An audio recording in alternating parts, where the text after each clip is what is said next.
I'm Erica Lynn, and we all know the ocean is the most demanding environment on Earth, consistently testing the reliability and durability of our equipment. When you spend as much time fishing as I do, you know that reliable gear is essential for staying on the water. This is why I went with the Abyss battery to power my trolling motor, electronics, and outboard.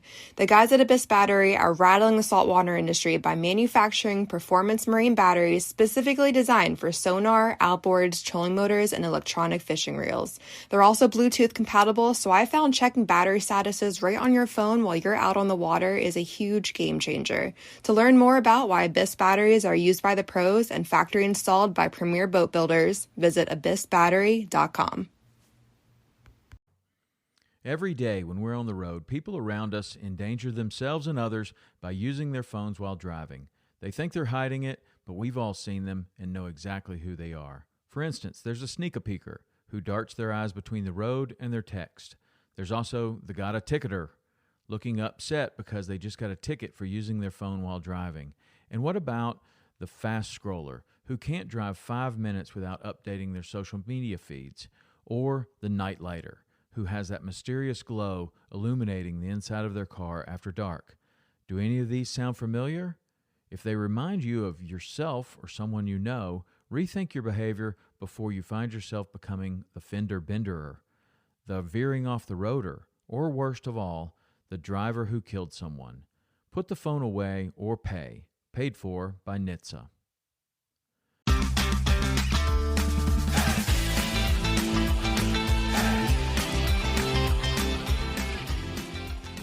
Hello and welcome to the Publicly Challenged Podcast. I'm your host, Luke Oswald, and I hope you join me on my quest for knowledge to become a better public land hunter, angler, and forager. Stick with this and who knows, maybe we will learn something together.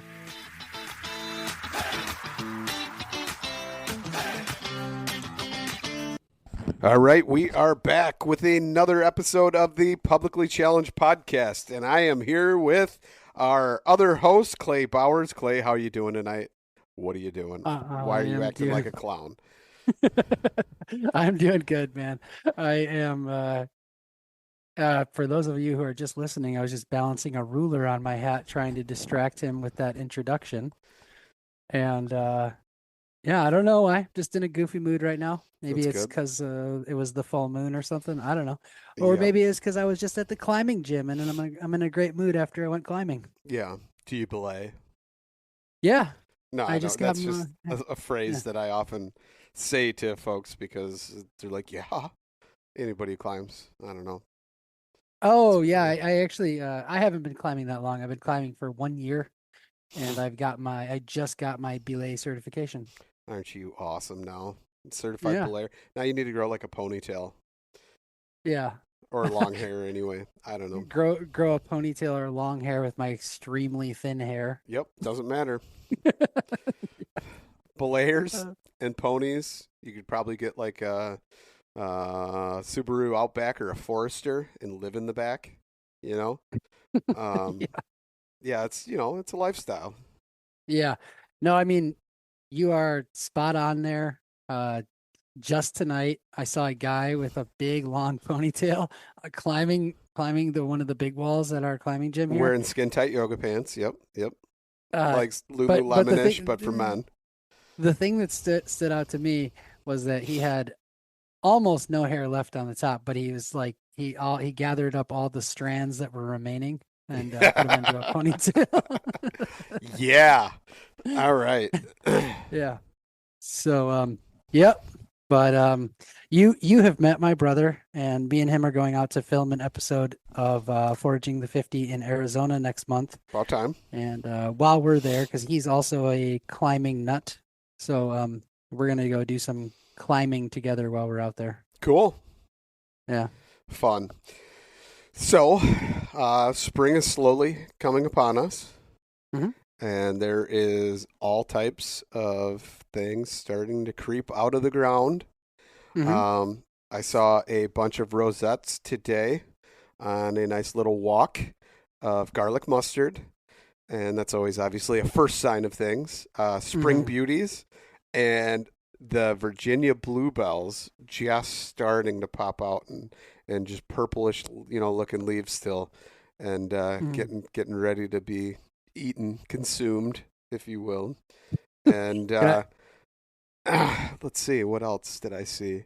Let me sidetrack you for 1 second to just tell you about Virginia bluebells one time. Okay. So they are not that prolific in Michigan. Okay. And a long time ago, I had no idea what a Virginia bluebell was, and I was trying to learn what it was. I was in this place in southern Michigan, and there was like a big patch. So I just grabbed a couple plants in my hand to take with me to like identify later. Okay.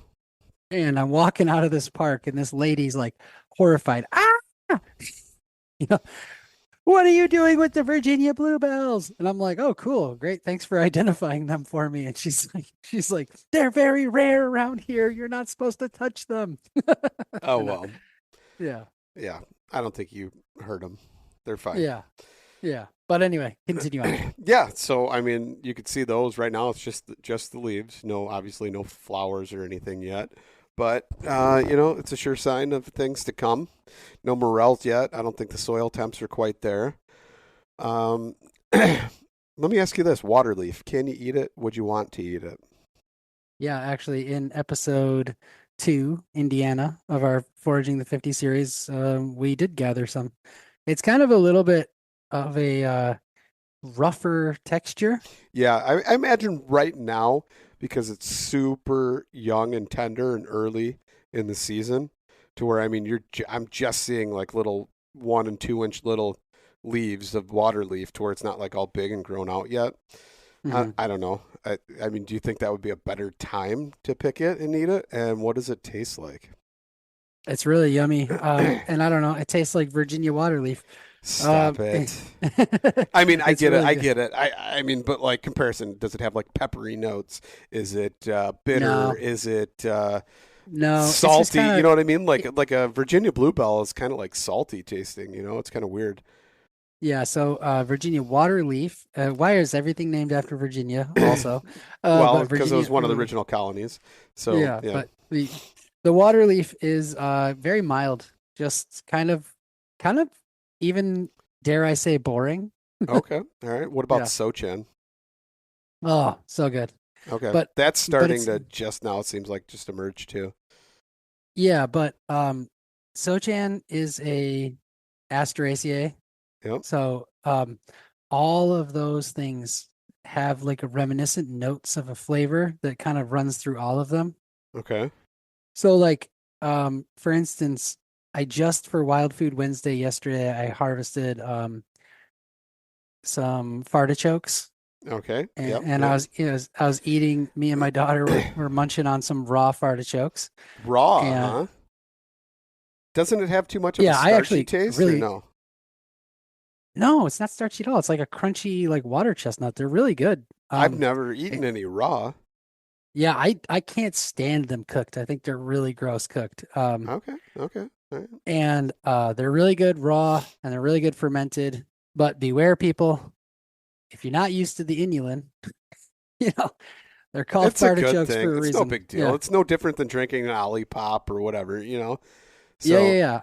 I mean, it'll give you a little flatulence, but no big deal. It's natural. Yeah, so I was eating that, and I was remarking to Madeline, I was like, "Oh my God, I can't believe like how much this tastes like sunflower seed butter. It's got like that taste to it." And then Okay. have you ever had that or no? Yeah, a long, long time ago.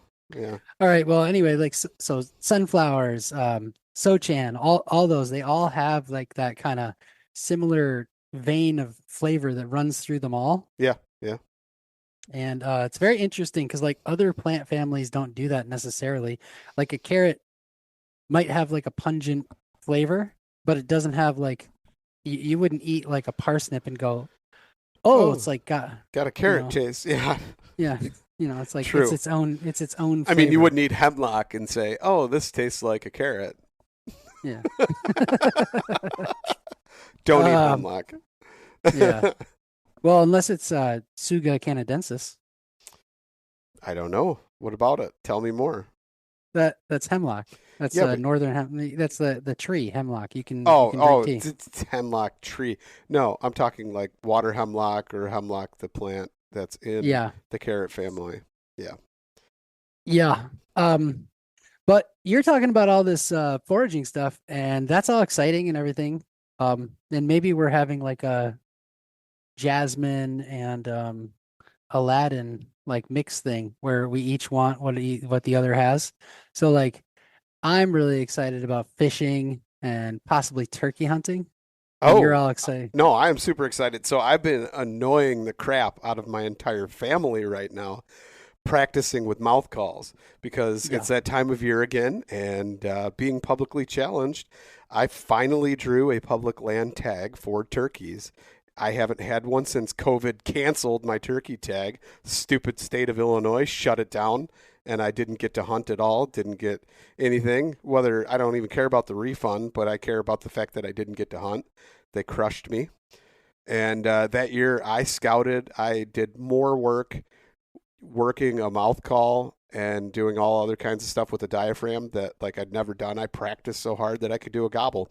I can't do one now because it's Mhm. been so long. I was like, yeah, what's the point of practicing until I need to? Well, I probably should have.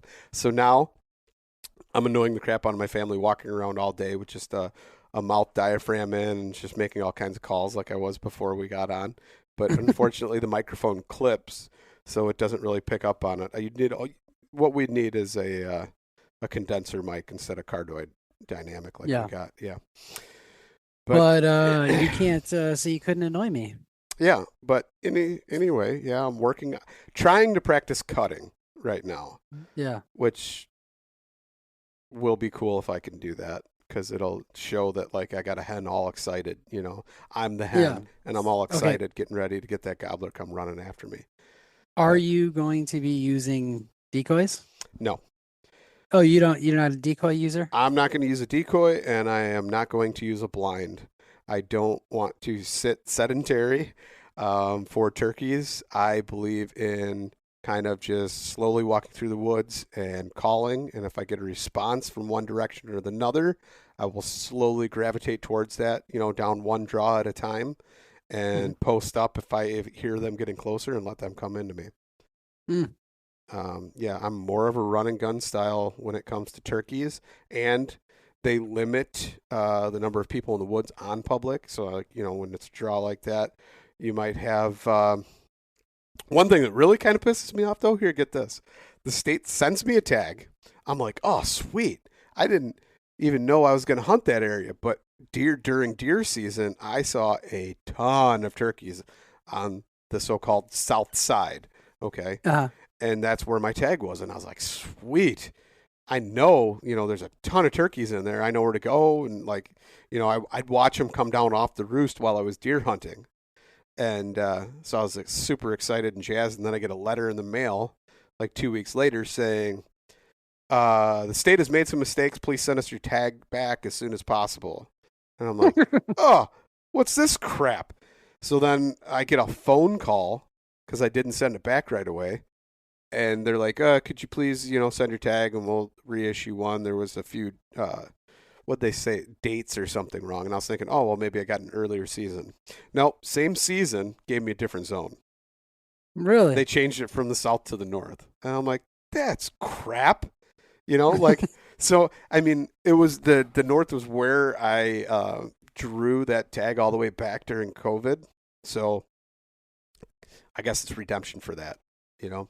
Now, Yeah. now, hopefully, I can like find some film student or somebody to film it and meet me every morning and follow me around. I'll put them in a ghillie suit or something, and and we'll name it. We'll title it Redemption and make like a little short film. Yeah, so don't have him dress like a turkey though. No, don't have them wear red, white, or blue while being in the woods. I am allowed to have another person accompany me though. So, what are you drinking there, bud? Rolling Rock or something? No, I'm Topo Chico, dude. Oh, Mineral water. yeah, yeah. I Mm. guess I saw somewhere that Topo Chico's bad for you. It's got some type of toxins or something in it, or I don't know. Yeah, well, it's pretty good. Yeah, yeah, I know. Yeah. Um, Um, so are all so, them other waters, I guess. Anything that has natural flavors or whatever, it's the extraction process that makes them not good for you. But who cares? They taste good. yeah. Um, I'm like a junkie for carbonated water. You are. I don't You are. Yeah, I had, it's like, um, just become my thing. You're drinking Fiji water, straight from Fiji. Straight from Fiji. That's because it's got the, the volcanic sand that it's And filtered listen, through. So it if goes through silica. It's got the best taste. yeah, if anybody from Fiji is listening, which I doubt, but if you are and you want us We want to be sponsor, sponsored. Yeah, Fiji or yeah, Topo Chico. yeah, We're, yeah, we're not too selective here. Um, you know, just something we like that we can get into. yeah. Yeah, so back to turkeys though, I'm excited.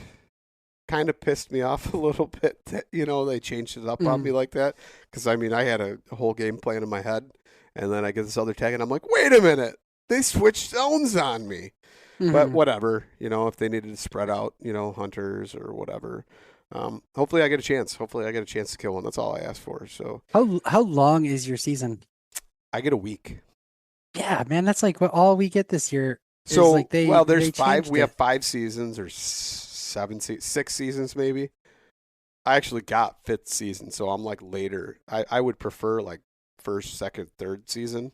Hmm. That way the birds are less molested. And so now my calls just have to be that much better and more precise now in order to dupe them because there's going Hmm. to be a bunch of other idiots walking through that. Because early season they'll gobble at they'll gobble at a goose call. Just because turkeys are nuts. Hmm. But I don't know. I guess it depends on what are like the length of the waves of the sun and all that, to where like duration of light and everything kind of affects and turns them on. But we'll see. We'll see what happens. I don't know. I'm kind of excited. Yeah. I'm still excited about foraging things too, but fishing, trout season's right around the corner. That's exciting. Except the state stocks trout, and I'm talking, they're so tiny.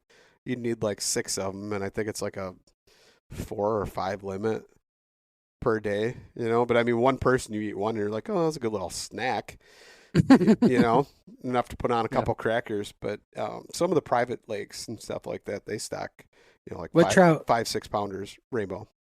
Oh, rainbow trouts. Okay. Yeah. Yeah. So is a rainbow trout, this is a mystery that maybe you can solve for me. When I was a little kid, I was always told that a rainbow trout was just a rainbow trout, and it was like this thing that they stocked. And then when I got older, I kind of somewhere along the line learned that like a rainbow trout is a steelhead. Is that true? I think so. I believe. I don't know. One's like a lake trout and one's like a brook type trout though. Hmm. So I don't know, but I think it's some type of species, subspecies of whatever. Yeah. Okay.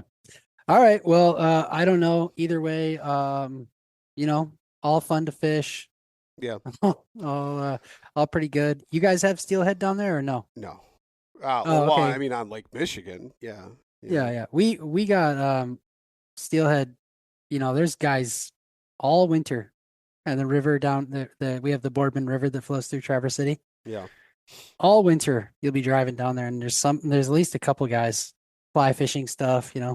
Yeah. doing their little like Luke Skywalker moves with their lightsaber. Yeah. Um, No, I'm excited. I'm excited for turkey season for sure. I'm excited for all the foraging things to come. I mean, ramps are right around the corner. yeah. I haven't seen any poke through yet. I've seen some people south of me actually post pictures though of ramp shoots actually shooting up out of the ground already. So that's kind of exciting. They got to be near you. I mean, they're sprouting up by me. I haven't seen any. I've checked a couple spots, walked through, and I have not seen any shoots popping up yet. Have you brushed under the leaves? No, I mean I'm not looking Oh, I'm looking for emerging shoots, like not just like little tiny emerging past the soil. I'm mm. looking for shoots that are actually, popped up and almost ready to unfurl. Yeah, okay, I gotcha. Yeah. Now I gotta ask you though. So me and Madeline were given a domestic turkey, and the meat was so dry, it was like basically like jerky. Well, And also then depends on how you cook it. Yeah. And then And the fact then that like you have to let it rest after you cook it. I mean, all cardinal sins if you carve into it before you let it cool back down, because all those juices that are steam at the moment, and when you cut it, they all leave the bird. So that's going to uh make it drier than your granddaddy's scalp. I mean, there's all different things like that have okay. to be done. If you brine it beforehand, before you cook it, uh then it's going to be extra moist and wonderful. And then here's the secret, the big tip. It's going to cook even after you take it out.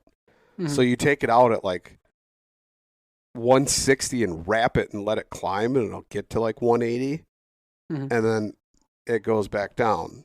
And then you let it sit for like 4 hours, take it and pick that meat and all the juices, put those juices in a crock pot, and then throw the meat back in, and then just put the crock pot to warm.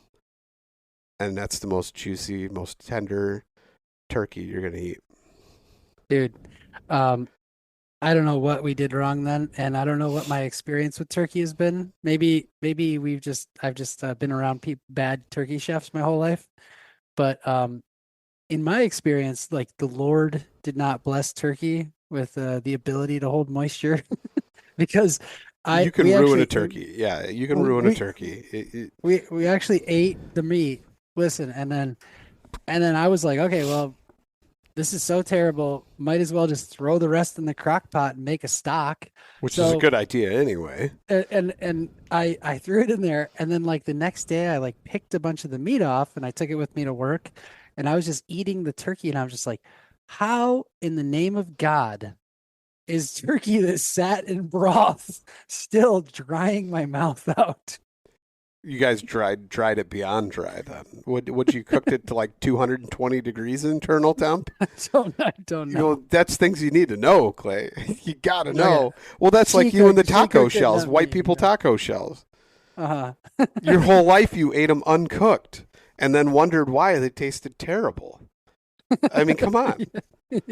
These are things that I'm going to say it's kind of on you, dog. Kind of on you.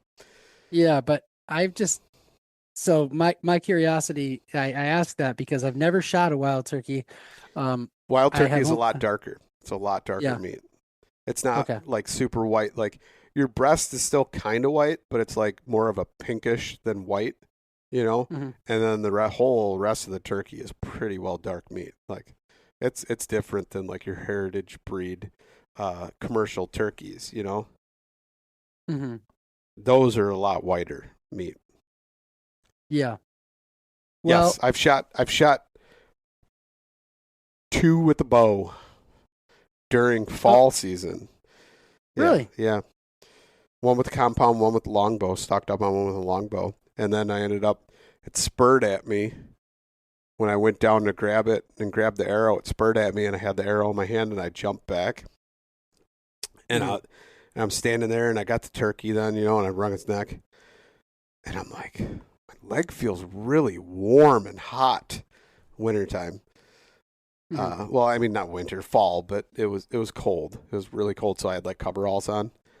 And I'm like, my leg feels warm and hot, and I look down and there's a slit in my pants, and I'm like, shit, I hit my leg with the Oh, arrow, and then I stick my finger in there and I pull it out and there's blood on it, and I'm like, oh no. So then it was a real quick hurry up and pluck this bird, quarter it up, you know, and throw it all in Ziploc bags, throw it in the freezer, and then went and had to go get stitches in my knee. wow. Yeah. And this was from your arrow or from the spur? From the broadhead of the arrow. Oh, Yeah, because I jumped back because it spurred at me, and when I jumped oh, back, that broadhead, I drug it, not thinking, like placement of the arrow, and I hmm. drug that arrow like, jumped back, and both arms went up, or went backwards, and it went right across my knee. No way. Oh yeah, that was bad. That Yeah, yeah, pretty deep. deep enough. I needed stitches. I mean, you could see it went through the skin. Yeah, and on your leg, man, those things are bleeders, dude. Last year when I hit my own leg with my little hand scythe, Yeah. on the that was below my shin, almost to my ankle, I I was just gushing blood. It's at the bottom of your body. Yeah. I mean, I felt it like I said, it just felt hot and warm, because it was so cold. I felt this warm stuff on my leg, and I'm like, man, that's weird. And Yeah. then I stuck my finger in that hole and pulled the finger out, and the finger was bright red, and I'm like, oh no. Yeah. Yeah. Um, so yeah, actually kind of funny. I was out hunting. Murphy has finally started to like tree squirrels, Yeah. and he's kind of getting it. He did bark up the wrong tree the other day. Literally Which bark up the wrong tree.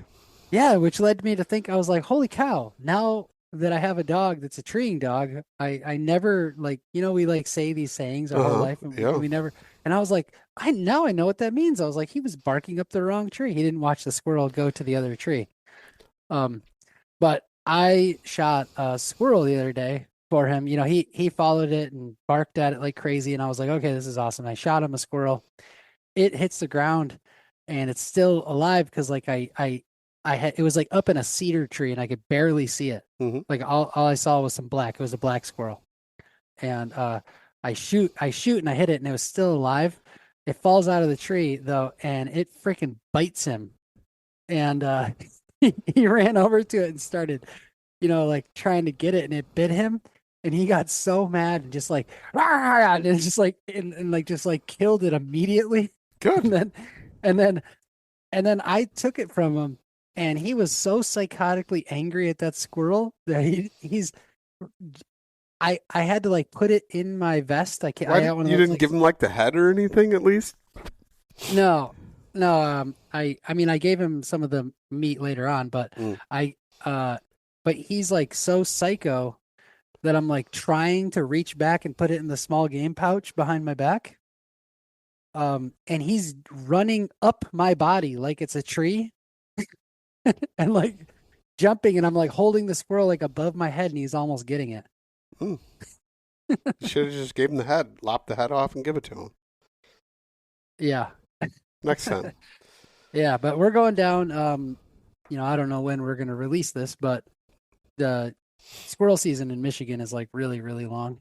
And this is the last weekend. The last weekend of March is the last weekend of squirrel season, so we're making a I think southern Michigan squirrel if you trip. come down here, I'm pretty sure it goes into April. Does it? I'm pretty sure. And then it opens up again in like August. Yeah. I mean, a lot of places have really good seasons, but you talk to friends in Maine, and like their season ends in freaking January 1st. Sad. I know. I'm like, oh my God. Squirrels are so fun to hunt. I mean, especially with the dog. Yeah. I think it'd be more fun if we hunted them with bows. Yeah. I got to thinking about that recently because I've never hunted squirrels in a place that doesn't have evergreen trees.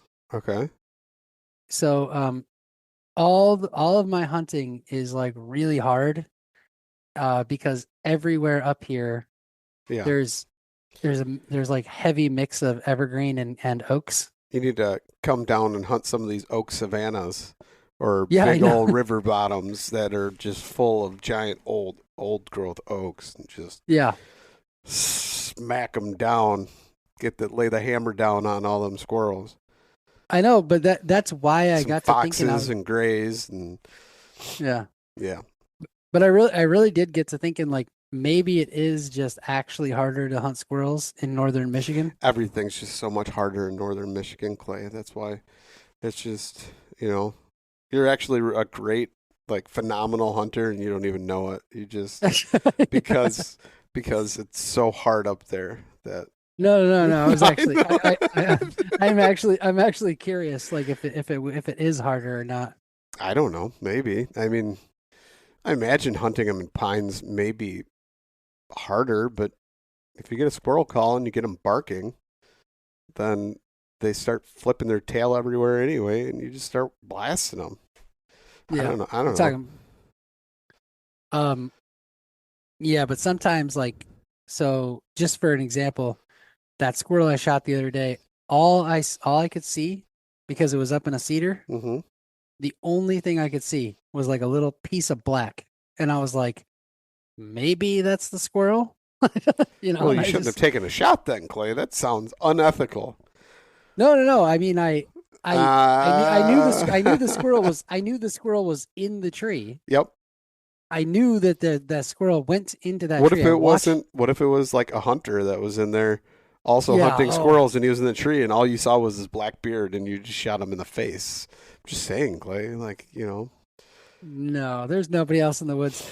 There's nothing. I mean, like anything that would have been up in that tree, that was black.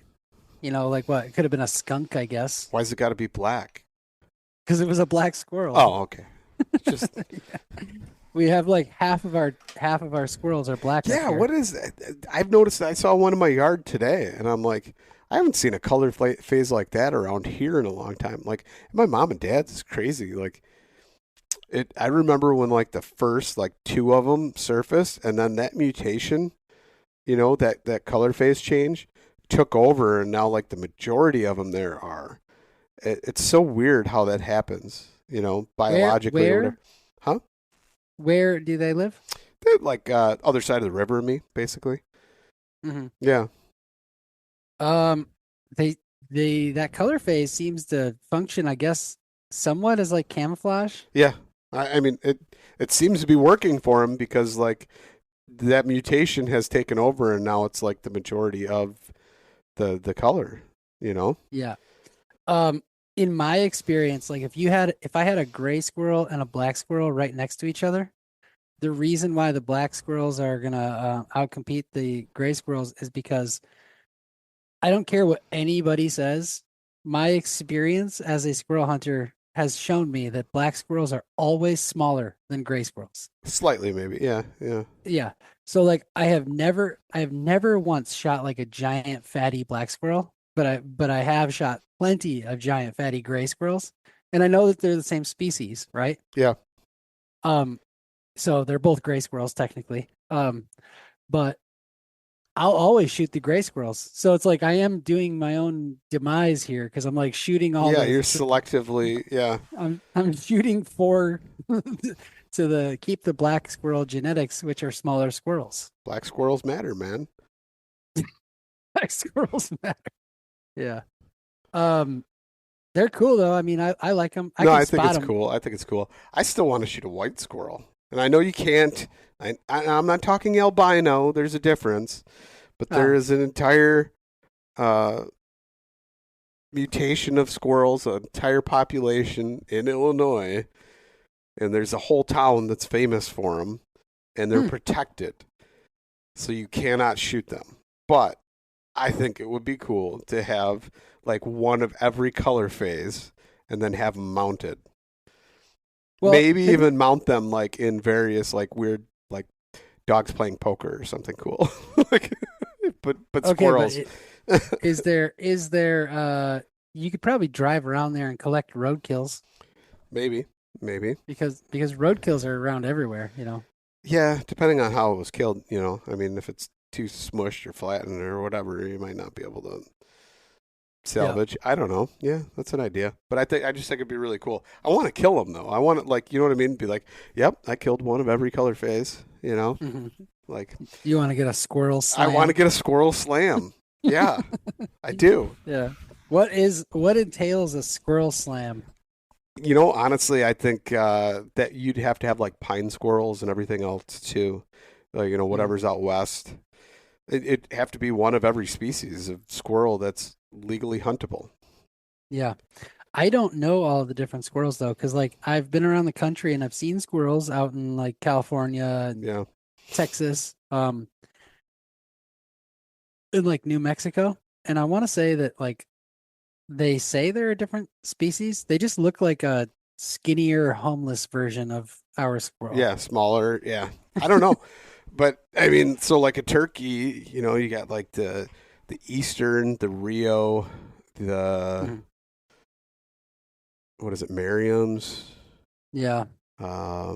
Rio, Eastern, and whatever else. I don't know. Oscillated. Osceola. Oh yeah. Yeah, Okay. and that would be your like grand slam. Hmm. I'll do it with squirrels. I'll do. I would. I think it'd be cool to do that. Hmm. You know, and I'm not Have even a you huge squirrel hunter, but I think it. You get the bragging rights for it. Squirrel yeah. slam. Did you have you ever shot a different type of turkey, or is there only like the Eastern Bayou? No, I believe it's only Eastern, unless so like you might get some mixes of people that had semi-domestic. Like you can buy like a Merriam or whatever turkey and raise it, or a Rio. You can buy little poults and Mhm. then raise those poults from chicks. And then, if they decide to leave or you don't clip their wings, which I'm sure there's probably some legalities on that, Mhm. like maybe you're supposed to, but I'm sure people haven't. Like I'm pretty sure I heard a story about a guy that had some and they wouldn't leave forever. And then finally, um, like they would camp out, like they'd sit on top of his shed and roost every night, and just make a mess and come up on the house and like knock over the dog's food dish and stuff like that when nobody was home. Um, but and he was saying something. I don't know if he raised them or they were just like hanging around or what. But finally, another flock of turkeys came in and they left with them and never came back. So Mhm. same scenario. You know what I mean? Maybe something like that happens and they interbreed, because I know they do ask about um, feather patterns and stuff like that. Like whether it's got tan on the tips or whatever color on the tips or black or whatever, and that kind of determines whether or not there's any interbreeding going on. Hmm. Very interesting. I just thought it would be I just thought of something really funny you could do though. You could raise a turkey Mm-hmm. and then like just feed the hell out of it Make it and its just get her. pet so it follows you and just clucks and purrs and all that along the whole time and gobbles behind you. Is that what you're thinking? No, that's not what I was Oh, thinking, but that's also funny. I was just thinking like you could be like, "Oh, I got this record turkey." oh, I Like see what you're saying. Yeah, bring in a make it domestic turkey. domestic. Yeah, but why would I want to do that? I don't know. I I was mean just that kidding. that So, that cuts into the ethics of things, Clay, and I like yeah. to be ethical. Yeah. Um, uh, you know, I thought it you was were just saying like raise it to where it like follows you everywhere and it's literally your shadow. yeah. And then like I've raised quite a few turkeys in my day. Um, Hmm. I've had some that followed me around the whole yard though. I named one Eustace and the other one was Useless. It was Hmm. Eustace and Useless, and they'd follow me around everywhere until and they just roam the yard. And then Eagles got them. I found one. I found Useless. He died first, and the other one would roost right outside my bedroom. Eustace, he'd roost right outside my bedroom on like the retaining wall and just sit there. Hmm. And every morning I could hear him like on the roost on like a Saturday morning, just start making a bunch of noise, and then I could hear him flapping his wings and fly down off the roost. It was pretty cool. But eagles completely just swooped down out of the sky, held him down, and ripped the breast right out of him and flew off with the breast. What? Yeah. No Oh way. yeah. That's Oh crazy. yeah. Yeah. So did you save the rest of the meat then? Oh, I found it like hour. Yeah. There was flies swarming all over it and stuff. Hmm. Yeah. No, I did not save the rest of the meat. No, it got pretty well eaten up. It was gross. What's kind of fascinating to think about though is that they say early humans were like scavengers. Oh yeah, I mean I get it. So like does that mean that like we would have rolled up on something and like it's just covered in flies and we're like, whatever. I don't know. Maybe. I mean, to what degree of scavenging? I mean, would it be the same as scavengers in the sense that we roll up on a carcass or like a kill, or do we follow, say, wolves or whatever, saber tooths, and then watch them take something down, and then chase them off with fire and spears or whatever, and then Hmm. salvage that kill? In my mind, I see it more of that to where it's like they go and they just follow something that else is a better hunter or whatever, you know, and Yeah. then do that. To me, that makes sense in the scavenging sense. Yep. So let's pivot here really quick. You were very sick. Yes. You got anything to say about that? No. What do you like? No? Oh, I should have gotten something to like maybe prevent it or something. I don't know where Did you're you going take with this. Tylenol? No. Actually, I No, did. I- At one point, I did take some because it was like Yeah. day 2 of 104 fever. And I was like, Uh-huh. I just need a little relief. I can't stop shaking and shivering. Yeah. And I did take some Tylenol. Mostly because I ran out of all my cottonwood bud and I didn't have any willow bark or any of these other things or slippery elm bark. I didn't have any of those. So, yeah, I did take Tylenol, the good old liver killer. But I tend to try not to, you know what I mean? I still think I only took like 4, Tylenol pills total, not a whole lot. Yeah. Man, I can't even remember. Yeah, I guess I had I think it was during COVID times. Mm-hmm. I had a tooth that had like abscessed on me, Gross. Yeah. and they couldn't get me in Oh, to get it. So I had this like excruciating pain for like 2 straight months. sounds terrible. And so like I basically I think that was the last time I took Tylenol, but I don't regularly ever use like pharmaceuticals. No, I try not to. I mean, sometimes like if I get like a really stiff neck or something like that to where and I like go to the chiropractor and it still doesn't fix it or whatever, and it's just like something in there and it causes headaches. It gets so bad where it causes headaches and like my vision gets blurred. I'll take like one of them goodies, headache powders, which I believe is like Tylenol and aspirin in one with some caffeine, but whatever, it seems to knock that pain out. It's not something I do all the time, but I'll try everything else I can before I ever resort to that because I mean, once again, all you're doing is, masking whatever symptoms are there that are caused by whatever problem anyway. It's always best to try and address whatever problem, but I mean, yeah, day 3 of a fever that high, I was like, oh, I just need some relief. I want to get some sleep. And it did. That's what broke, I think, my fever, Was being able to sleep. Yeah, just being able to sleep, waking up in a pool of sweat, Yeah, I'm still actually waking up in a pool of sweat, but no fever. It's kind of weird. It seems very COVID-esque, if we're allowed to say that on this podcast. I don't know. But it says just have to bleep that word out. I don't really care. We can say whatever we want. It's our podcast. Yeah. What are they going to do? What are they going to do? Come and shut us down? The Fed's going to come and shut us down? Just don't go hunting any bats this season, all right? No. Just kidding. Who knows? Honestly, it could have probably originated in some biolab here anyway. And I'm pretty sure I read an article where they were testing that same, we'll call it antigen on bats. So it's kind of funny that they blame it on a bat, but if they were testing that to see what it did to bats, what's to say that they didn't really have a bat that they may have planted or released or whoever? And I'm talking here on U.S. soil. This was done. Yeah, I have no idea, man. I really do feel I can like publicly admit that I just feel like scarred from those years of I want my time back. Yeah, I want my time back. I want like normal people back. I don't think that'll ever happen. Honestly, that did something to so many people, changed them.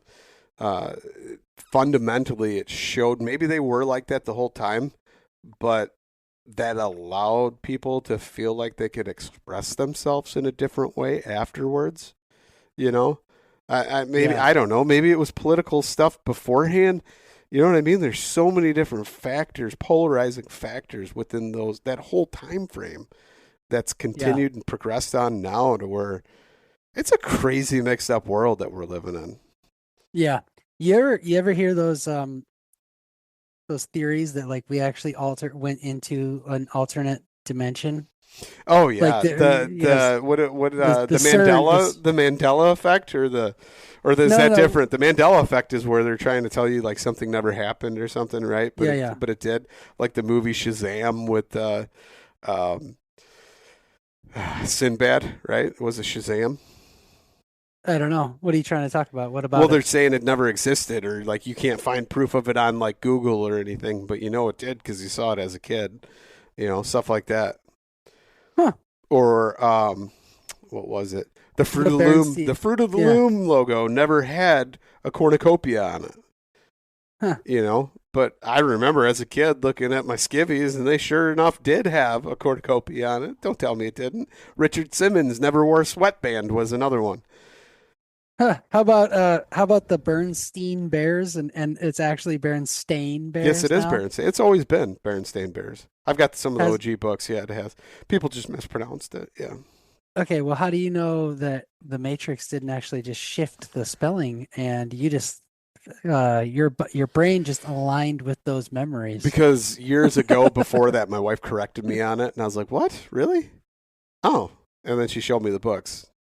So this is years before this whole, phenomenon, so-called, was brought to light. Okay, She I see. she shed that light on me on that one. Yeah, Yeah. and it's Jan and Stan, I believe, are Okay. the writers of it. Yeah, but maybe hear me out. Maybe your wife is one of the orchestrators. Possibly. I mean, No, just kidding. sure. Just You just never kidding. know. Yeah. Sleeping with the enemy. Yeah. But yeah, so I don't I don't know. What I was originally referring to was the CERN thing. So like they turned on Like the that thing. It was Hadron like Collider yeah, yeah. broke or whatever, right? Is that what Yeah. happened to where it exploded or erupted? And when it did that, it tore the Of dimensional reality. fabric of our reality. Not of reality, right? But of Yeah. our reality. Now, here's what's crazy. Dimensional fabrics are real, okay? Uh-huh. Space, interstellar travel, like all this stuff, supposedly. Now, we're getting into some wild, crazy stuff here, but like if we're going to talk about it, why not? Um, the way certain UFOs work, right, and the way they can move so fast, the energy they use is actually pulled from dimensional fabric, and that's Hmm. what powers them. After years of fine print contracts and getting ripped off by overpriced wireless providers, if we've learned anything, it's that there's always a catch. So when I heard that for a limited time, all Mint Mobile wireless plans are $15 a month when you purchase a 3-month plan, I thought, what's the catch? But after talking to them, it all made sense. There isn't one. Mint Mobile's secret sauce is that they sell wireless service online. They cut out the cost of retail stores and pass those sweet savings directly to you. All plans come with high-speed data and unlimited talk and text delivered on the nation's largest 5G network. To get this new customer offer, go to mintmobile.com/waypoint. $45 upfront payment required, equivalent to $15 a month.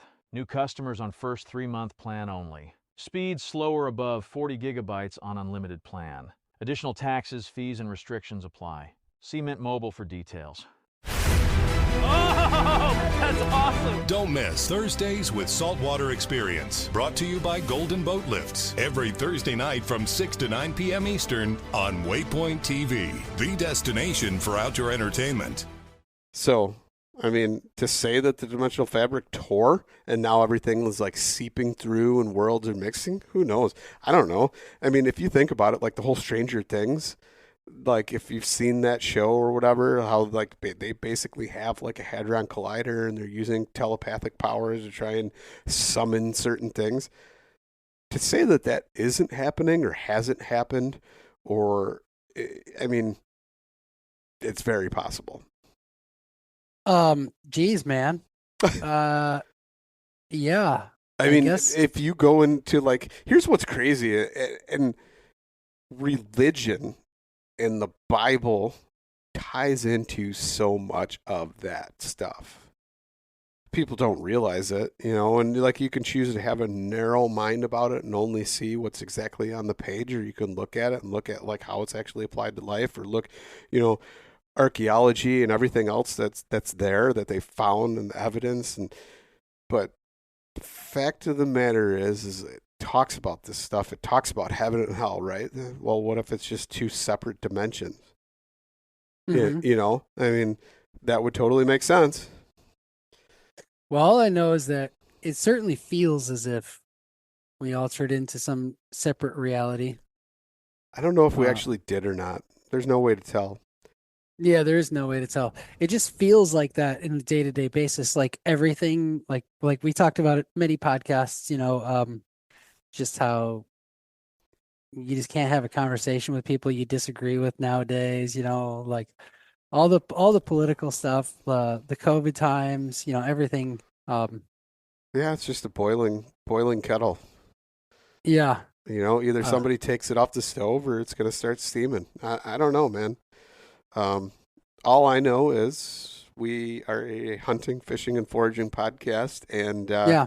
we look forward to those things, and that's what keeps us connected and grounded, and having a realistic scientific approach to things. Real science, not falsified science, not science that supports political beliefs, but Mm. biological science that's there. It's evident, and that's what we base ourselves off of, and therefore we can sit down, we can have a civil conversation, we can be able to discuss dialogue, we can even disagree with each other and still not want to kill each other, and just shrug it off or find common ground. Yeah. Um, I'm really hoping for a dimensional tear in the fabric reality that I hope that it brings more wild game for us to harvest. That would be really cool. Like So if there like was wild game. So here's what I think of, like the prehistoric game that existed, right? yeah, all of a Giant, sudden giant mastodons. ground sloths, mastodons, these like giant horses that used to exist, Mhm. right? Or even like what do they call it? Like the Highlands elk or whatever it is, the Scottish elk, like what were they? What were Oh, oh, those giant elk that had like the antlers that were like way too big for its head. Oh, extremely large. But like, what's crazy is I believe that, I mean, can you imagine you like stumbled upon even just like the remains of one now, right? Like Mhm. you're like, oh, what is this sticking out of the ground, and like something were to erode it away, somewhere after like a flood or something, and you walk up on it on a creek bank and see it, like that'd be amazing. But nonetheless, being able to actually hunt one, and Yeah. like you want to talk about like a trophy hanging on your wall, like Um, 600-inch antlers. yeah.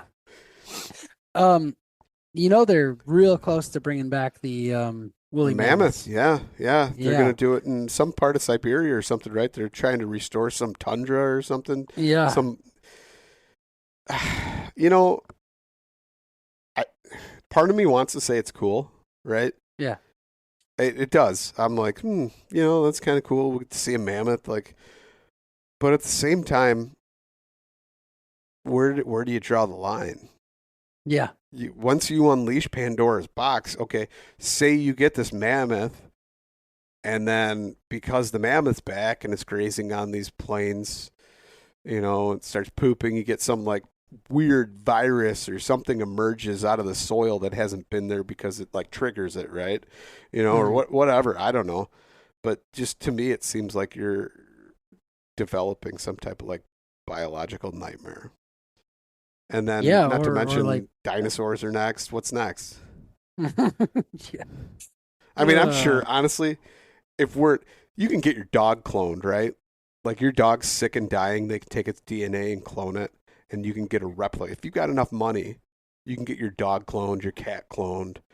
so that's actually true. No, that's 100% true. There's a dude that had his hunting dog cloned because it was his favorite hunting dog, and I think he spent like 50 grand and had his dog cloned. So totally possible if you've got enough money to do that. So with that being Could I said, clone though, myself? that's where I'm getting. That's where I'm going with this. I honestly believe that people probably are. and we just don't know about it. And they've made movies about it. I mean, movies in Hollywood are nothing but freaking, some type of signaling anyway, for the most part, to where it like desensitizes you when you find out the truth about this stuff anyway. But yeah, they're probably have some underground facilities where they are cloning people and somebody needs a kidney transplant or whatever, and they harvest the organs. The only thing is like, what are you doing for rapid acceleration of growth? Which I'm sure they've figured that out too. It's got to be. Dude, that's wacky, man. I'm sure it is, but I wouldn't doubt it. I just can't even imagine, like, you can take somebody, but then, like, does that person then develop the same mindset as you? Do you think they care? I mean, these are probably the same people that are, kidnapping and smuggling children and having parties like Diddy at their house or whatever. I mean, come on. This just took a weird, dark turn, man, for a podcast. Yeah. But all right, now let's bring it back to hunting. The clones we could open up tags for the clones, right? When they, I'm not going there. I'm gonna take a little hiatus on this. Let's just pivot though, for real. Okay. So you wrote a new article though, which was kind of weird. It was like a short story about like. Did you read it? I did read it. Nice. What do you think? I read your Substack. I told you I do. I subscribe, so now I get it. I'm not a paid subscriber. I can't afford that. But you can't afford the 17 cents a day. That's a day, Clay. I mean, come on. What am I, made of money? $5 a month. Yeah. No. Anyway, no, it's all good. But yeah, I decided to go a different route. So, what'd you think? I mean, I don't know. Wasn't sure where you were trying to go with it at first, because I read like the introduction, the first couple paragraphs, and I was like, okay, maybe he's trying to set it up or frame it like, hey, you need to eat muskrats, or where you're going. Like, I don't know. I thought it was a good story, unexpected from you. Like I said, I thought there would be like more informational content, but it wasn't bad. Like, yeah, so my hope is potentially to continue writing maybe in that same vein, but actually include something. Yeah, like that was what just, you do, like, okay, yeah, how you're doing the gardens, how this happens, how that happens. We started tapping trees and harvesting our own sugar. Yeah, I get it. I see where you're going with that. You honestly, you could probably turn it into like an entire series of how-to books disguised as, historical fiction or yeah. Well, it wouldn't be historical. It'd be futuristic. Well, not historical. Fiction. Yeah, futuristic fiction, or not even future. I'm trying to think of the word to where it's like educational fiction or whatever. Yeah. Okay. Yeah. But it was actually really fun to write that because I've never written anything imaginative like fiction like that. Yeah. How long did it take to write something like that? I spent, I don't know, 2 hours or something total. Yeah. I just like sitting there. Like, I went like a few times back and forth, kind of reread and tweaked things, but I don't know. My friend who is an actual author is going to give me some. What made you sit down and write that Substack like that? Like what? Where did it come from? I mean, were you watching something? Were you reading something? Were you just sitting there pondering, like, we're probably pretty close to an actual collapse of, society or whatever? Yeah, I do. Part of me does believe that maybe something like that is on the way. And I feel animated in some ways to like tell people like what not to do and what to do. Well, okay. And with that being said, like the one thing that you didn't mention or like talk about was how all the people died. Well, I didn't get into that really. I mean, I did mention most people died of starvation. That's what I said. Yeah, but like, I don't know. You know what I mean? Like, okay. So I mean, honestly, they wouldn't die of starvation. Let's be realistic here. Crime. There would be surges of crime and like people just murdering, killing, stealing, Okay, but that's Yeah. not borne out in the historical data. Like when the Ukrainian, when Oh, Stalin that's starved. okay. That's different. Yeah. Okay. Yeah. So like when people are starving to death, yeah, they'll boil their boots and eat their belts and Yeah. do weird stuff like that and eat like actual horses that have died. Um, but what what's odd was there wasn't more crime. No. Yeah. When Yeah. you I guess. Yeah. If you're under the thumb of the oppressor. Yeah. yeah, but I guess like if it is like there's no authority, Yeah. then sure, there's probably going to be, and I think about that too, and it's like hard to figure out how all those scenarios would actually play out, right? Yeah. You'd actually have to have a government that would step away. I guess. I don't know. I liked your story though. I did. I liked it. Well, how would it have been different in your mind? Oh, like the first month is pure chaos.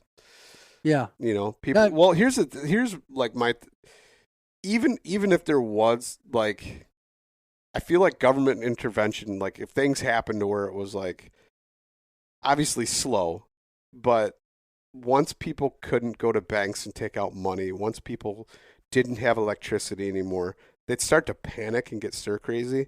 And I think that panic, let's face it, government is screwed up and they're not quick to act on anything, unless it's premeditated, which I'm not saying some things aren't, but typically they're not quick to act. They're too late. And by then, or by the time intervention happens, there's already been like a mass scale of something. So like, I feel like people would panic within like the first 4 or 5 days, freak out, Oh, yeah. mass hysteria. And that panic would cause violence and whatever else. And then that would either get worse or then there would be intervention. Yeah. But I still stand by that most people would starve. Oh, without a doubt. Yeah. After like the mass wave of killings and everything anyway. I don't know. Because like I see waves, like if you think about it, like waves would come out of the cities Mhm. and just droves of people that were hungry and starving. And Yep. those hungry and starving people would steal and murder in order to try and preserve their life. Mhm. And like then starvation would happen. But like honestly, Joe Sixpack that can't get beer anymore, and now he's angry and he's hungry and he's got a violent streak in him anyway. Normally he's just drinking and it suppresses it. Mhm. Those people, before they get to the point of starvation, are going to do a lot of damage. Mhm. That in my mind, that's how I see it. Before the starvation happens, and then whoever survives and who's left, that say 40% that's left after all that, those people are the ones who are going to starve, and then you're left with like 10 or 20% population. Mhm. I don't know. That's in my head. And who knows? But you have to. Here's what's crazy is, no matter how you look at man, when they're put in desperate times and desperate situations, is when you're going to see the worst in them. Mhm. You're going to see the worst in people come out. Yeah. I'm certainly not joyously looking forward to the future. Like, all the things. If that happens, like that sounds horrible. Count me out. Hopefully the rapture happens. If that's and I vanish. Yeah, the reason it's like all these things are kind of starting to add up. You got I included in that Substack actually some things that I've been thinking about lately. All the little things that are adding up, like all the distractions, like how people are so distracted that like nobody's like really like tending to like their house's upkeep anymore. Like not as much as they did. Like you think about in the past, like people used to like really, when I Pride was a kid- themselves in a beautiful lawn and like Yeah, meticulous outside of the house. Yeah. and like that's just kind of like fallen to the wayside. Like you don't see kids like helping around the house anymore. When I was a little kid, we were like pulling weeds all the time as a kid. Pulling weeds, picking up dog crap, whatever. If you had a dog, Mhm. No, I get it. Um, I And think that's part of like a societal shift. I mean, people, one, aren't outside anymore, and then two, I guess if you can't afford upkeep, you've got mhm, no pride in anything anymore. I don't know. yeah. Yeah, I don't like where it's headed either. But I But would, that's where my head is anyway. Is lately is okay. So what's going on? What do I think is going to happen? And unfortunately, it's bleak, and I can't see, like, so many civilizations in the past have fallen, and so yeah, many civilizations have, like, just kind of scattered to the wind. And I hope that that doesn't happen for us here. But it just seems like, we got troops potentially going to like NATO troops, which could set off World War III.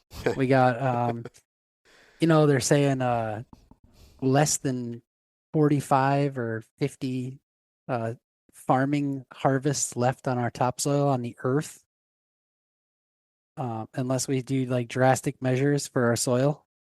yeah. I mean, or just keep mass producing chemicals and pouring them on the soil in order to Yeah, produce. yeah, but Yeah, that can only do so much, yeah, like that can only mask the problem right now. You got, just in the Mississippi River alone, every single day of the year, there's like something like two, like, bus loads of topsoil is washed out every single day. really. So you're saying like the whole Mississippi Delta, they're losing topsoil. Yep, everywhere. Huh. And it's just flowing right out into the Gulf of Mexico. And I mean, read the book Dirt, for anybody who's interested. Topsoil is a very important thing. And personally, as a person that likes wild food, um, wild harvest doesn't destroy soil the way that agriculture does. No, But but also, we yeah, can't you can't survive. sustain a population that the Earth has Yeah. with those methods. But we could switch, and, like, in that book Dirt, he does talk about some examples of, like, what we could do. We could shift mass agriculture to no-till, and it's just like a little learning curve, and then no-till preserves the topsoil. I mean, a lot of farmers are doing no-till though. Hmm. I mean, or at least alternating, till versus no-till, to where I Yeah. see a lot of them where they're, drilling beans in, or corn in a field that was beans the year before, and they're not even tilling. They're just Hmm. straight up, direct planting. Yeah. I mean, I don't know. I wish there was a way, you know? Yeah. Are you saying eventually it's going to be like Interstellar, where like it's just a giant dust bowl again, and they I mean, can't the crops won't even survive? that's the prediction. 45 to 60 cycles yet left, and I want people to understand that doesn't mean years. So there could be, like, two harvests a year. Potentially, depending on where you're at. Yeah. Yeah. So it's a it's a weird we live in a weird time, man. Like, we're on this, like, precipice of, like, we need to figure out how we can better steward our planet.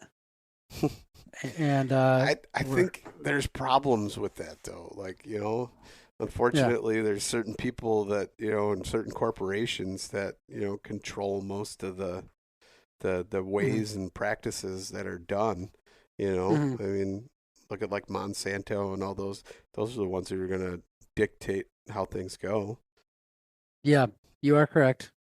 And they all want us to, like, have nothing and eat bugs and Yeah, yeah. I yeah. mean, pretty soon it'll be feeding you Soylent Greens, and Hmm. you'll like it. Yeah, pretty Yeah. disgusting. But hopefully I'm wrong. Hopefully it's just like a bright future, and AI just takes us into the Into the off the sunset, or yeah. maybe they just plug us into the Matrix and like have us on feeding tubes, and we think it's As all well, great, and we're not. We're just in some big grand simulation. as long as there's hunting and fishing, I'm cool with it. No, Are you just though? kidding. I No, don't I'm think just so. joking. Yeah, I don't think so either. I'm just kidding. Yeah. This Um, podcast took a strange turn, man. It's all good. I think people will like it.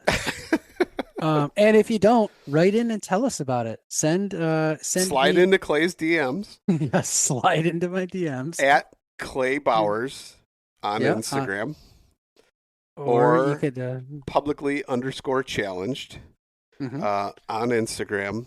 Slide into those DMs. Tell us what you think. Maybe we'll listen. Maybe we won't. Maybe Yeah. maybe we'll talk about it on another episode. I don't know. Yeah. Yeah. So anyway, turkey season, trout season. Excited for those things. The ephemerals that are here. Mhm. Okay, is spring beauty rust super common? I don't know. Is that like I'm going to be honest with you, man. I don't really eat a lot of spring beauty. I don't either.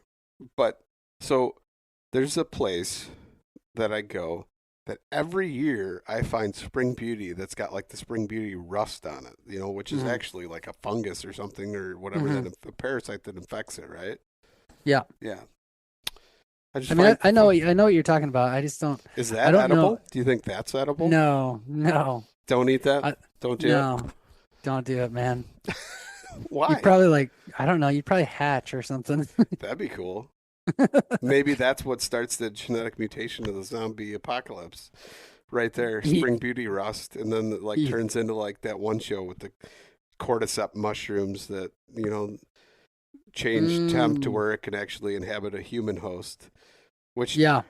Let's talk about that for a second. How cheesy is that? Like, okay, not so much that the mycelium infects like the human host, but the fact that they're using like chicken of the woods mushrooms on all these actors and like running around with like just a big chicken of the woods hanging off their face and acting like, oh, it's cordyceps, that's what's infected. It's cordyceps militaris, like. Do they actually say that in the show? That, I've never in seen the intro, something. So somehow, due to global warming, right? Oh my God. Global warming allowed the gradual evolutionary change of the mycelium to adapt and be able to survive within a 98.6 environment in the host. And there was some grain, like in India or something, that was infected by these spores. And the spores got in, and apparently, of the billions of spores that were in this rice, two found a match within the person, and the mycelium grew within their digestive tract, survived stomach acid and everything else, okay, and started to take root and actually had a mycelium start growing within them and then took over, the brain and the body as the host.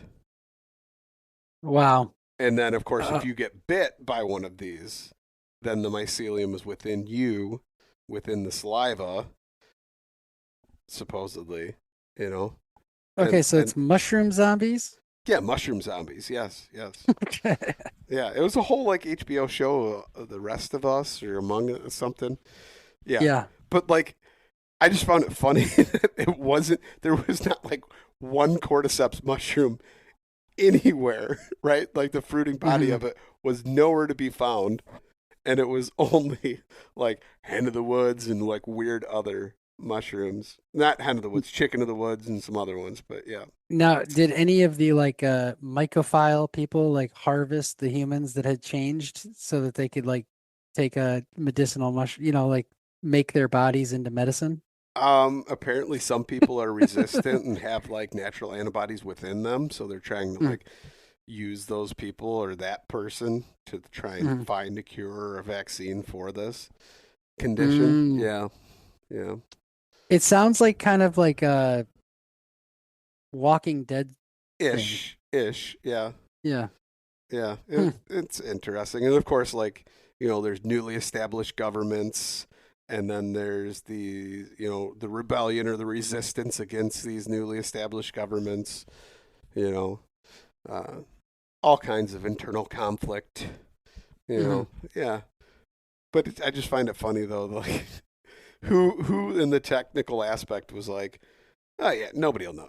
Nobody will know that's whatever. Cincinnatus latiporus or whatever. Like nobody will know. Mhm. Nobody will know. Yeah. Yeah. I don't know. I don't think that a lot of movies will have enough of advisors telling those things. Yeah. Yeah.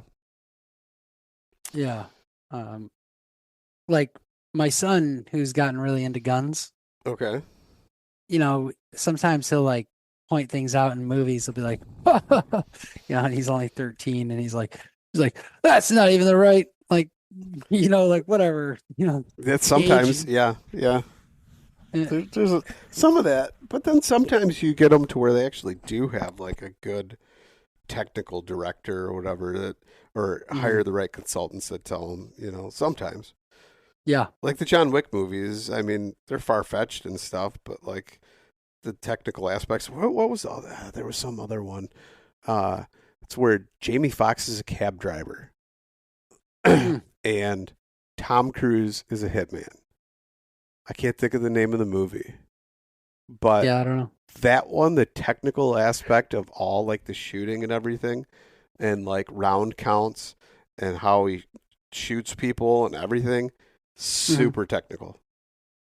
Yeah. It's like, holy cow, like they put thought into that. There's no mistakes. They're not like, cocking a gun, even though the gun was already, you know what I mean? Like the gun's already loaded and cocked, but you got to pump it anyway and no shell ejects, you know what I mean? But you already we watched you load it like 5 minutes ago, stuff like that. There was none of that. I gotta send you. There's a YouTube video of a guy, and the whole video is how people in movies with shotguns act. You don't need to. I think I've seen it. he must cock his shotgun like 500 times. Yeah. No, I get it. Yeah. Yeah. But anyway, we've gotten off base. It was a good chat. Hopefully people don't think the future's too bleak and they don't want to exist anymore. Hey, get outside and enjoy it. You can really look forward to, people, is cutleaf toothwort. That's personally my favorite spring green. Horseradishy, yes. Yeah, super tasty. Have you ever noticed like some toothwort is just way more horseradishy than time out. What's the compound that when exposed or oxidized within the mouth and as you breathe it pulls in more air, thus oxidizing it further, gives off that horseradishy pungent flavor? Is that sulforaphane? I don't know. You tell me. Or I don't know. I'm asking. Yeah, I don't know.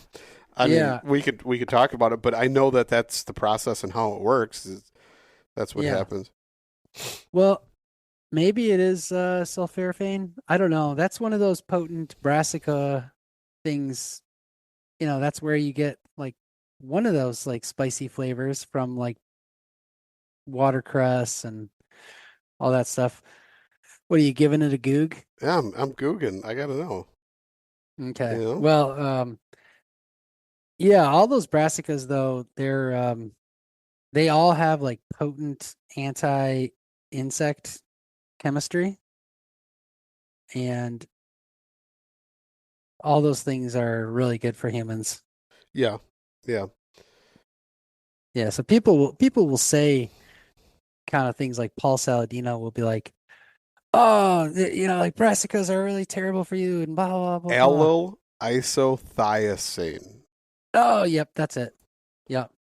And that is the predominant spicy and pungent compound in most mustard plants. So, that's what causes the notable wasabi-ish flavor in your mouth. In the cutleaf toothwort. In the cutleaf toothwort, in horseradish, penny mustard or whatever, or pennycress. Pennycress. All that stuff, yeah.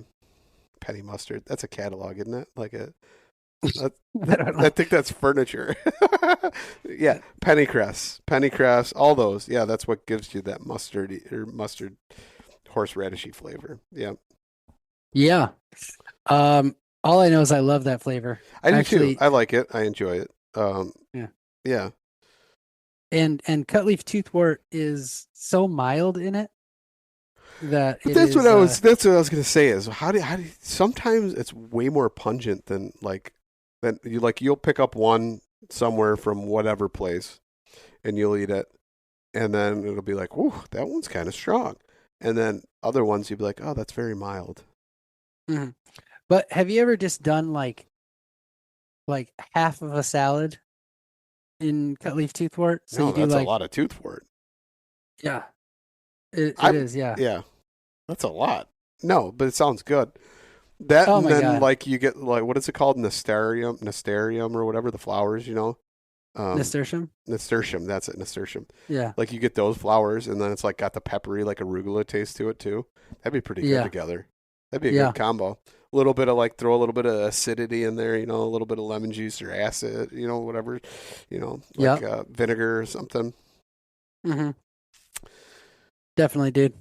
What about Um, what about wood sorrel in that as well to give it like a little lemony brightness? But then how much can you eat of that before it actually affects you, like with the oxalates? I mean, oxalates are in it in great amount. That's what gives it that lemony taste. I know. So like how much wood sorrel is bad for you? How much wood could a wood sorrel? Yeah, Yeah. exactly. Wood uh, sorrel before yeah. it kills your kidneys. I don't know. I mean, that's only some people. That's not all people. Like some people can just do oxalates and it's no big deal. But other people have too many oxalates because they eat too many almonds and everything else anyway, and it's already naturally like building up in their joints, and they think it's gout, but it's not. Like Yeah, like I that. don't I know. don't know. I'm hesitant to believe that.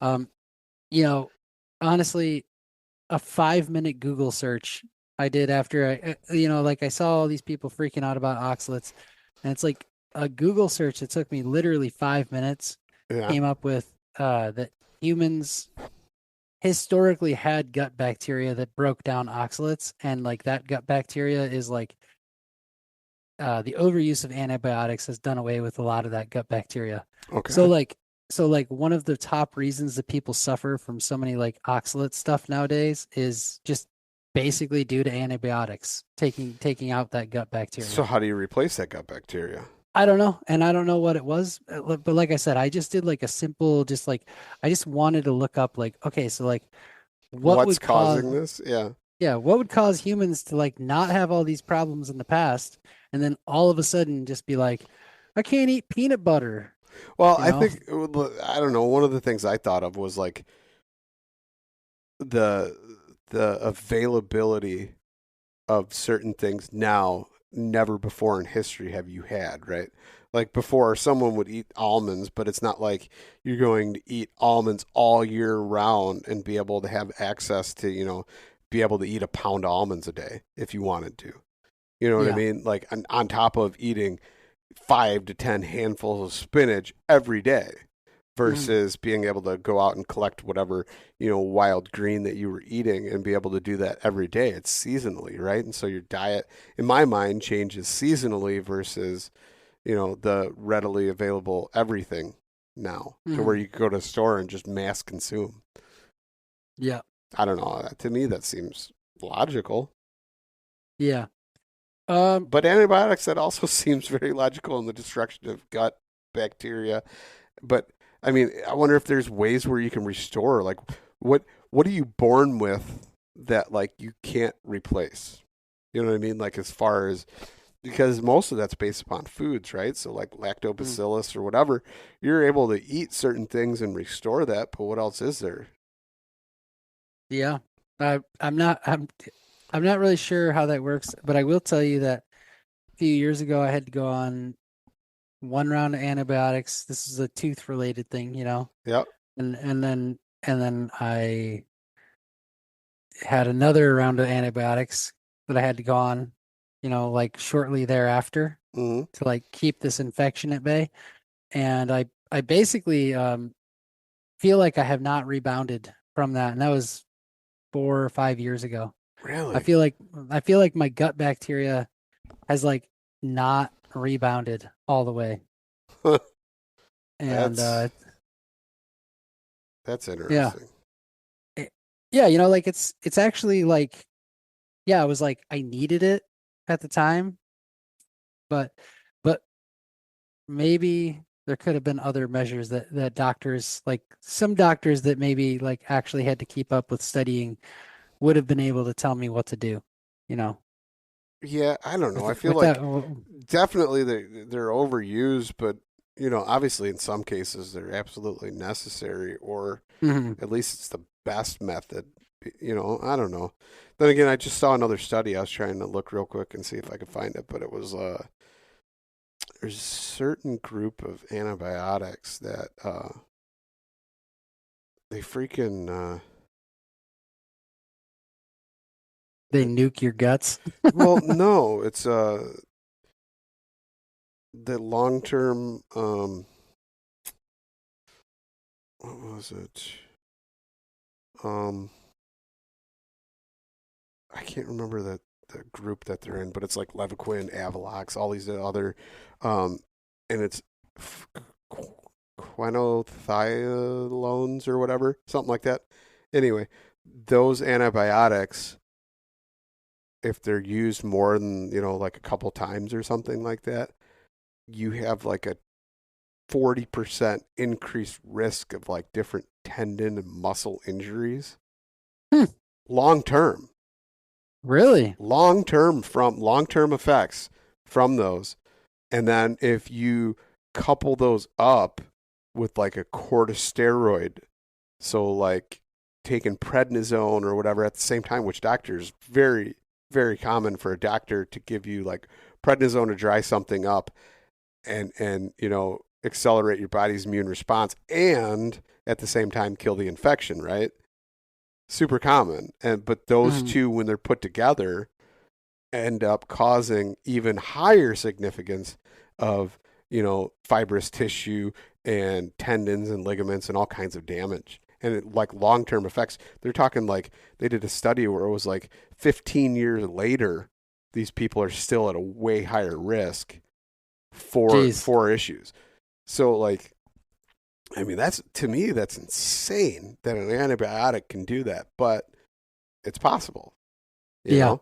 And honestly, now it makes me wonder if that's what happened to my wrist. Like, because I'm pretty sure I've had that combination before, Wow. Yeah. So That's a bummer. Here's a weird question though. Like, could it have possibly been that you fell down many, many feet straight onto your wrist? I mean, yeah, but what's weird, I don't know. Like, no, just kidding. tendons, yeah, but normally, they stretch or whatever, or tear. They don't just snap. But I don't know. In my case, they did. But yeah. I don't know, man. I don't know either. But science but either way, and weird drug combinations that doesn't react well with your body is a possibility. Yeah, I don't know. But I just thought that was a crazy study that they did, and that like long-term damage effects, Yeah. And then it's like the more times that those have been taken increases the chances of that, different things. Yeah. All I know is that I am definitely trying to rebuild my guts, and doing things like eating raw Jerusalem artichoke certainly helps that. Yeah, the old inulin. What else? What else have you been doing to restore the gut? Just, whatever. Honestly, there's kind of like weird things like just getting adequate sleep is supposed to be good for your guts. I don't know.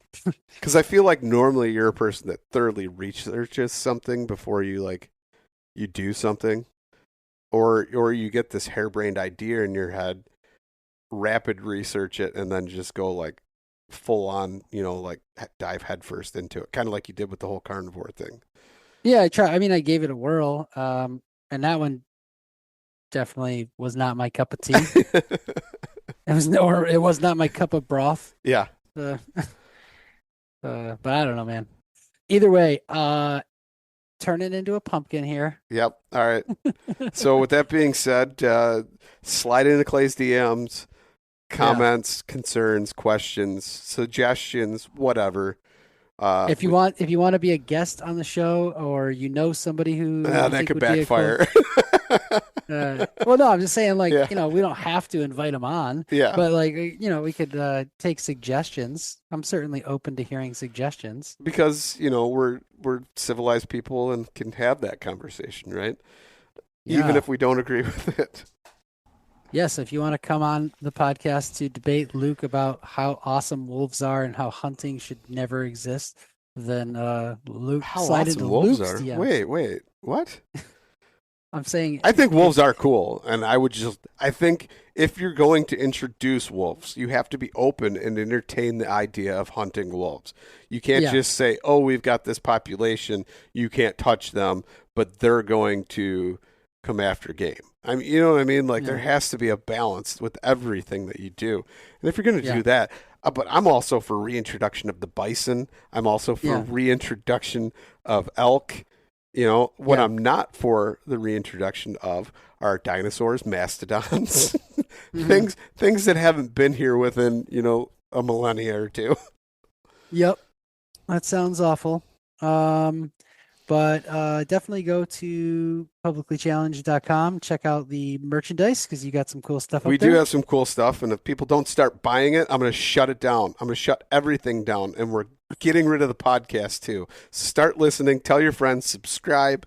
Give us a rating. Review us. Tell everybody how much you love it. And we'll talk to you again soon, folks. Yep.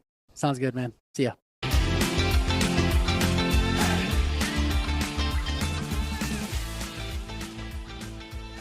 And once again, thank you so much for listening to the Publicly Challenged podcast. I hope you enjoyed the show, and if you did, please subscribe on whatever platform it is you're listening to. Also, if you could leave a review, that would help us out. And you can check us out on Instagram or at publiclychallenged.com. And once again, thank you so much for listening to the show.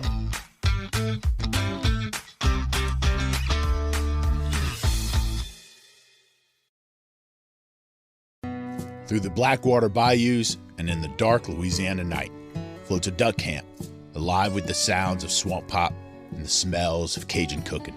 From the Mississippi Delta in Venice to the Cajun prairies of the Southwest, me and the Duck Camp Dinners crew will be hunting and eating it all. This is Duck Camp Dinner. Join me, Chef Jean-Paul Bourgeois, and the whole crew every Monday at 8 p.m. Eastern on Waypoint TV. On Mondays, head offshore with Captain Scott Walker and Steve Roger for breathtaking deep-sea adventures. Coming to me. Double. He's jumping. Oh! Look at that belly. Don't miss Mondays with Into the Blue, brought to you by Academy Sports and Outdoors from 7 to 10 p.m. Eastern. Tell a few fish stories along the way. On Waypoint TV, the destination for outdoor entertainment.